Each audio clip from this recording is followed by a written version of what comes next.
Welcome to Equal Time with Martha Burke. Super Tuesday's behind us. Nikki Haley's ridden off into the sunset. So we're looking at a rematch with the fat orange-haired guy who's never won an election, assuming he's not locked up on election day. How can I say he's never won an election? Trump was president from 2016 to 2020. It's simple. He lost the nationwide popular vote, but he still made it to the White House due to a ridiculous voting system that ought to be abolished, the Electoral College. For those of you who have forgotten your high school civics classes, when you vote, you're not actually casting your ballot for the presidential nominee. You're voting for a group of unelected folks in your state called electors, usually chosen by the political parties.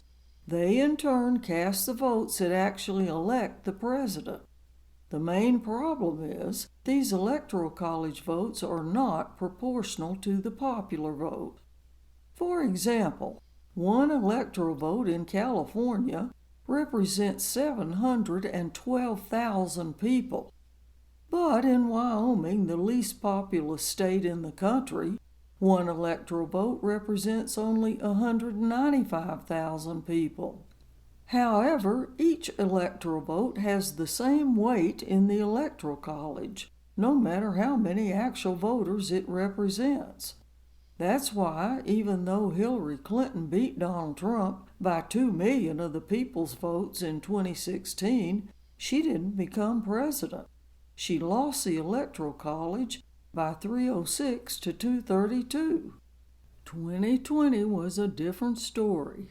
Trump got beat again, this time in both the popular vote and the Electoral College, even though he continues to whine and claim he was cheated. Cheating happens all right by a system using the Electoral College instead of direct votes from the people. A number of senators and others have called for eliminating it, and reliable polls say voters prefer direct votes by a margin of 2-1. That way, every vote in every state counts the same, one person, one vote, and the candidate with the most votes from the people overall wins. No slicing and dicing by middlemen to overturn the will of the people. It's fair, it's about time. It would go a long way to keep hucksters and frauds out of the White House. Thanks for listening to Equal Time. I'm Martha Burke.